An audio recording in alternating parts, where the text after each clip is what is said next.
Hey, what's up? It's John here with episode 3 of the Corona Files, coming to you once again from the shed in all of its isolation type glory. Look, today I got a quick little episode for you.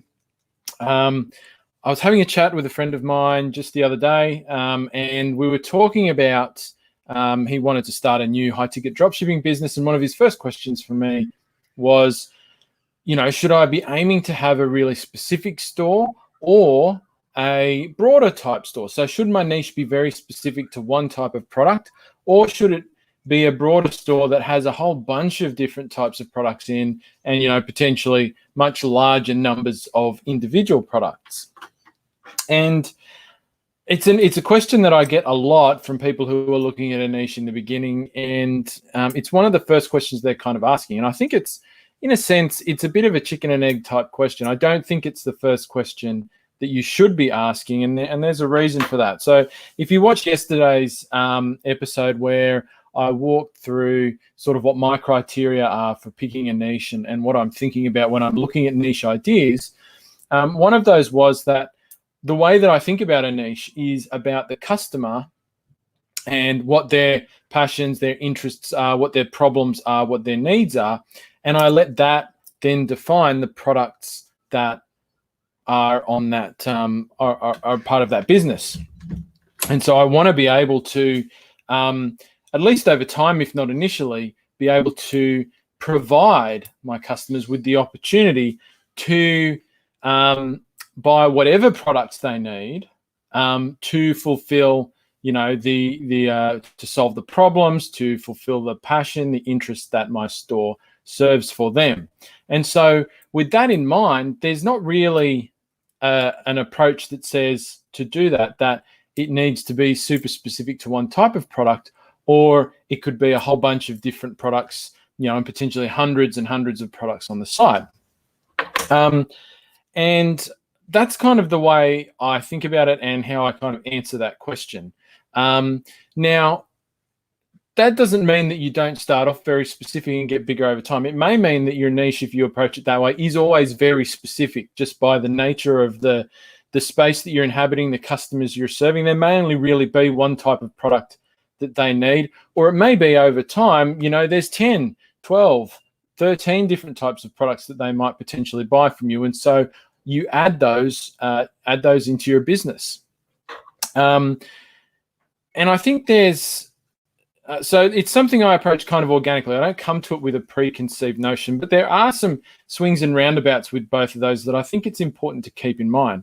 So with very specific stores, where you might just have one product type and maybe some supporting product types, like, kind of more like upsell products or something like that, you have, I guess, a couple of, like, I've seen some instances where those stores have got, very large from a revenue and profit perspective, and some very large ones that were just focused around selling one type of product. I've seen some examples of that, but in my experience, and I've looked at hundreds and hundreds of high-ticket dropshipping businesses, they're really in the minority, right? So usually what happens with a very specific store is they start off well.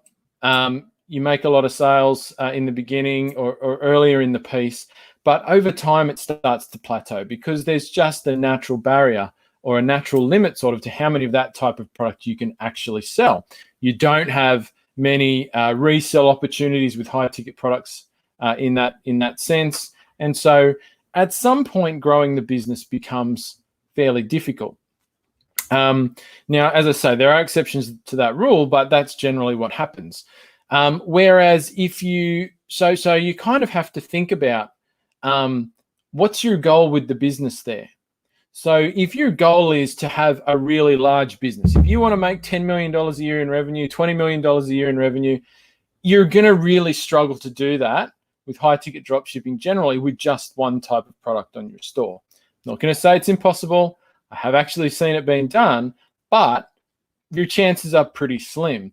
Whereas if that's your sort of goal, you're going to find it easier if you have more than one type of product. If you have the opportunity, particularly to sell to the same customer more than once, or to put a number of different types of products together into larger orders, larger orders from a total revenue perspective.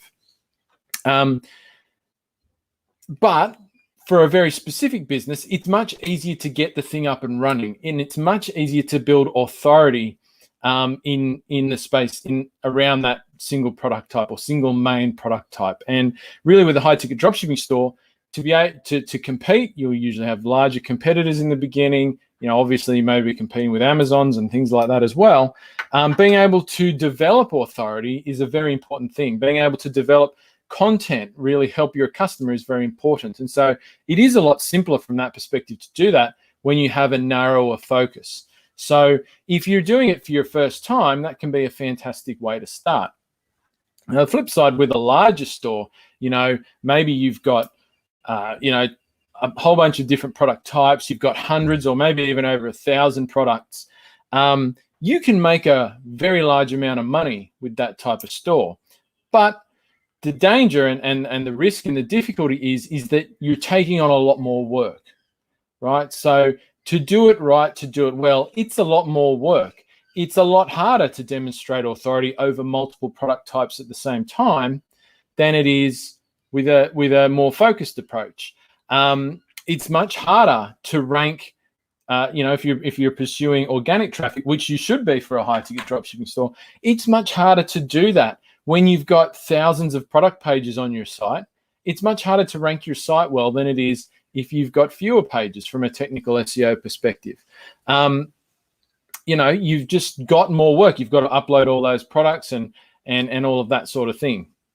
So that doesn't mean you shouldn't do it, but it means that you've got to be up for that challenge. And it's usually something I would recommend, taking that approach, for somebody who's got a bit of experience with e-commerce, with high ticket dropshipping already, and actually knows what they need to do to get that site to perform well. And so I guess, bearing that in mind, what I usually recommend for people when they ask that question is think about your market, think about the niche, and think about all the things you could sell to serve your ideal customer.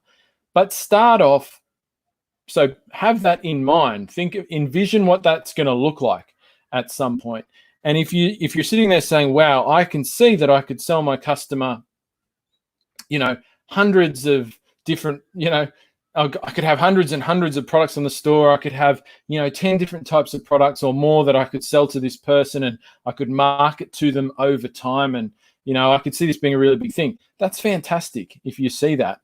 But don't try and bite that off all in the beginning, right? I think the better approach for most people, unless you've got a reasonable amount of experience, the best approach is to start off with a focused part of that niche that you have in mind. Get that happening, get that selling, get those products selling, build some authority in that space, and then start adding in, bits and pieces, those other types of products that you can market to people as you go.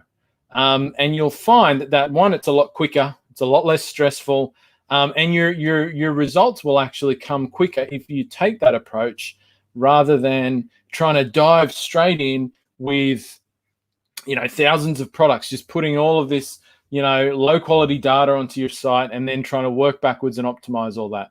I don't think that's the best approach to go. Like I say, I might do that because I know how to do that. I've done it, and I feel comfortable with the amount of work that's involved in that. I have a team of people who can help me do that, but most people don't start in that position. So that's my answer to the question of big versus small niche. Let the answer to that be determined by who you serve, what their needs are, rather than having a preconceived notion that you need to have a big or a small one. Now, the last thing I should probably say is that if you're in if you've got an idea that you love and you want to serve this market, and you can see it being quite a big thing, but you don't want to start off with the whole deal in the beginning, make sure that when you come up with your branding, and we're going to talk about branding some more in future episodes of this of this series. When you come up with your branding, make sure it's not super specific to the first products that you're going to sell, right? So, for an example of that, let's say, I'll go back to the example I used the other day. Let's say that I was going to sell, a range of products that somebody who's into surfing, I'm still looking at my surfboard here, was going to buy, right? And one of those core products is obviously going to be surfboards, but I'm going to sell other stuff as well, right? Or maybe I'll go a bit further. So I'm thinking of somebody who likes board riding, right? Maybe they have surfboards, and this is me. I got surfboards, I got bodyboards, I got a stand-up paddleboard. I use all of these things where I live. So if I'm the customer, but I'm going to start off. I'm going to start by chewing off surfboards. I'm not going to I shouldn't call my business. I don't think Surfboards Direct. I mean, I think that's a terrible name anyway. But you get the picture. Don't pick a really specific name and then try and grow that. Go into all these other different things later. I think it's better to come up with a brand name that sort of talks more about your more broadly about your niche than just focusing on a specific type of product. And like I say, well, I've got an episode that will come up where we'll actually talk about how do you pick a name for your business and do the branding side of things. Because I think a lot of people, it's probably not as important as some people think, but it is important in some respects and not important. I think a lot of people come at that the wrong way. So we're going to dive into that. But always, when you're thinking of a niche, if you think you're going to go broader down the track, don't start off with a really focused name, because I think it does look a bit weird at some point. So that's it. I'm going to close off by saying we've now got, I'm going to be keeping all of the recordings for these videos in one place online. And you can see the address scrolling across your screen right now, just down here. It's also in the comments and the description for this video, depending on what platform you're on. It's buildsellgrowrepeat.com/corona-files. And you go on there, there's an opt-in form. It's completely free. And basically what I'll be doing is the videos and all of that will be getting uploaded in there every day after they're recorded. So if you can't catch this live or you come to it at any time in the future, you can always just go in and catch up with all of the recordings there. They'll go up every day. Plus anything, in future episodes, I'm going to talk about tools I use. I'm going to have things to share with you. All of those things are going to get recorded in there as well. So you can always go back and refer back to things that I've spoken about. Most people aren't going to be able to see this live all the time, depending on what time I do them, which is sort of dictated by my own schedule. But you can always go in there if you get access to it for free and find the recordings there. So with that, I'll see you later. Have a great Easter, and we'll talk tomorrow.